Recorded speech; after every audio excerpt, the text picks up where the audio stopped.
Kristus ada di tengah-tengah kita, lebih utama dari segala sesuatu. Bagaimana tidak Tuhan akan sayang? Bagaimana tidak aku akan sayang kepada Niniwe, kota yang besar itu, yang berpenduduk lebih dari 120.000 orang, yang semuanya tak tahu membedakan tangan kanan dari tangan kiri, dengan ternaknya yang banyak. Yunus 4 ayat 11. Sahabat Iktus, orang percaya kadang lebih bebal dari orang berdosa. Kita pun mungkin demikian. Tidak dapat menerima Tuhan berbelas kasihan kepada orang berdosa. Padahal belas kasihan Tuhan kepada kita jauh lebih berlimpah. Kita perlu memiliki kerendahan hati dan kesadaran bahwa kita memiliki latar belakang yang gelap. Ya, kita tidak lebih baik dari orang berdosa. Dan semata-mata hanya belas kasihan Tuhanlah yang membuat kita mendapat anugerah keselamatan. Kota Niniwe yang terkenal jahat langsung bertobat ketika Tuhan berfirman melalui Yunus. Melihat hal itu, Yunus menunjukkan pemberontakannya terhadap Tuhan. Dan Tuhan memberi pelajaran kepada Yunus. Atas penentuan Tuhan, sebuah pohon jarak tumbuh dan menaungi Yunus sehingga ia sangat bersuka. Ayat 6. Keesokan harinya, atas penentuan Tuhan, seekor ulat menggerek pohon jarak itu hingga layu. Ayat 7. Atas penentuan Tuhan bertiup angin timur yang panas terik, hingga sinar matahari menyakiti kepala Yunus. Yunus ingin mati. Ayat 8. Dan sangat marah. Ayat 9. Beberapa hal penting yang Tuhan ajarkan adalah: 1. Cara pandang Yunus yang salah terhadap Niniwe. Yunus marah oleh karena Allah mengampuni orang Niniwe. Doanya dipenuhi ungkapan kemarahan. Ayat 2 dan ayat 3. Ia merasa bahwa sikap Allah terhadap orang Niniwe adalah suatu kekeliruan yang fatal. Bagaimana mungkin Allah mengampuni bangsa yang menjadi ancaman bagi umatnya sendiri? Allah pasti telah salah bertindak.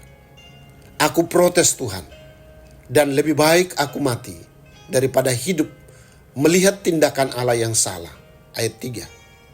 Seperti Yunus, seringkali kita hanya menginginkan hukuman atas orang berdosa dan bukan pertobatannya. 2. Tuhan ingin mengubah cara pandang Yunus.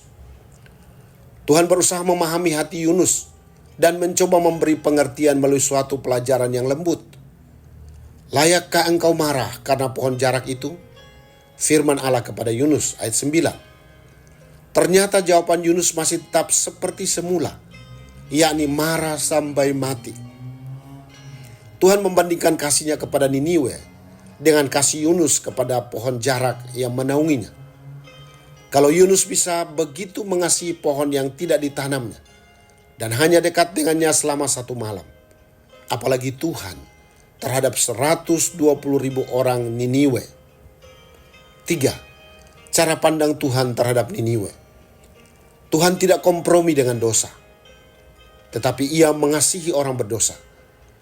Lihatlah bagaimana kasih karunia Tuhan lebih besar dari segala dosa dan pelanggaran manusia. Tuhan menyelamatkan bangsa kafir di kapal yang hampir tenggelam akibat ulah Yunus. Tuhan juga menolong Yunus dari bahaya maut di laut melalui ikan besar, dan kasih-Nya ditunjukkan dengan menyelamatkan orang-orang Niniwe. Demikianlah Tuhan dengan penuh kesabaran menunjukkan kasih-Nya karena Ia merindukan umat-Nya berbalik dan datang menyembah-Nya. Sahabat Iktus yang dikasihi Tuhan, dapatkah aku bersuka cita ketika orang berdosa mengalami pertobatan?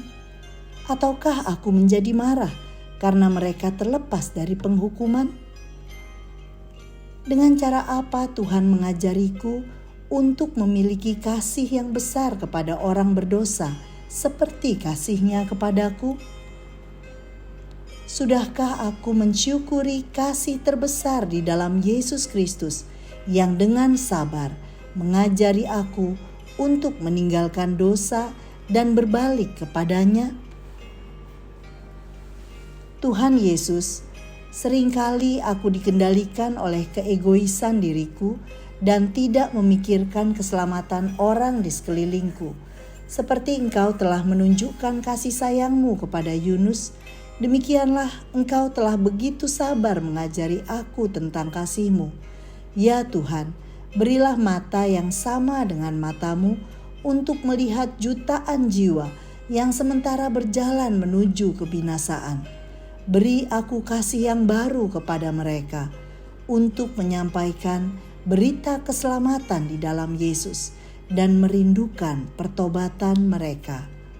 Amin. Tuhan tidak menginginkan seorang pun binasa. Ia selalu menantikan pertobatannya.